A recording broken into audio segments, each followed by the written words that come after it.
आज देश की वित्त मंत्री निर्मला सीतारमण ने संसद में आम बजट पेश किया।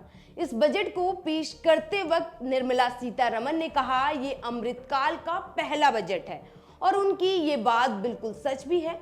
ये बजट अमृतकाल का पहला बजट ही है, क्योंकि उन्होंने कहा कि भारत में प्रति व्यक्ति की आय दोगुनी हो गई है। मतलब ना तो भुखमरी है और ना ही बेरोजगारी, तो हुआ ना अमृतकाल। नमस्कार, आप देख रहे हैं पॉलिटिक्स और मैं हूं आपके साथ कामिनी झा।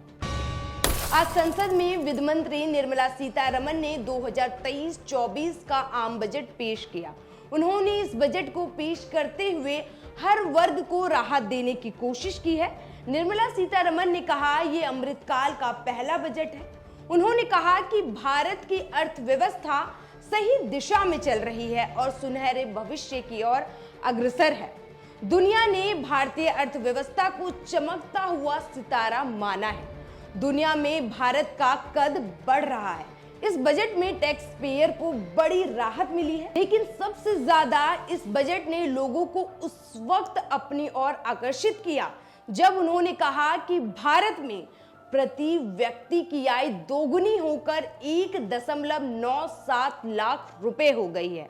इस लाइन को मैं दोबारा दोहराकर आपको बता रही हूं कि वित्त मंत्री निर्मला सीतारमण ने कहा कि भारत में प्रति व्यक्ति की आय दोगुनी होकर 1.97 लाख हो गई है।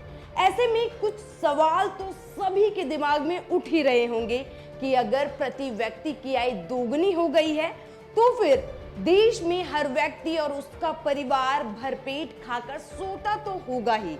ऐसे में हमें एक बार नजर वैश्विक भूखमरी इंडेक्स 2022 पर डालना बहुत जरूरी हो जाता है, जिसमें 121 देशों में भारत 107वें स्थान पर पहुंच गया है, जिसका मतलब है कि भारत में भूखमरी बड़ी समस्या और परेशानी है। क्या वाकई में दोगुनी आय होने पर भी लोग भूखमरी के शिकार हो सकते हैं? वहीं मई 2022 में देश में असमानता की स्थिति को लेकर पीएम आर्थिक सलाहकार परिषद की एक रिपोर्ट जारी की गई।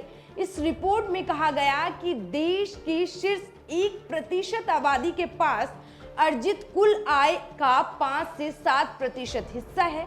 वहीं लगभग 15% कामकाजी आबादी की महीने की सैलरी केवल 5,000 रुपए है, जबकि औसतन 25,000 रुपए प्रति माह कमाने वालों की संख्या की बात करें तो वो केवल 10% है, जो कुल आय का लगभग 30 से 35% है।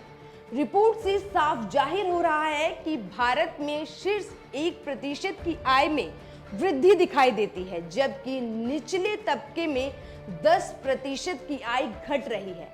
ऐसे में कितने प्रतिशत आबादी की आय दोगुनी हुई है? अगर देश का एक व्यक्ति या एक बच्चा रात को भूखे सोने को मजबूर है, तो क्या इसे अमृतकाल कहा जा सकता है, या फिर इन लोगों की ओर सरकार की नजर पड़ ही नहीं रही है? इसी तरह की तमाम खबरों और वीडियो को देखने के लिए आप हमारे YouTube चैनल पॉलिटिक्स को सब्सक्राइब कीजिए। नमस्कार।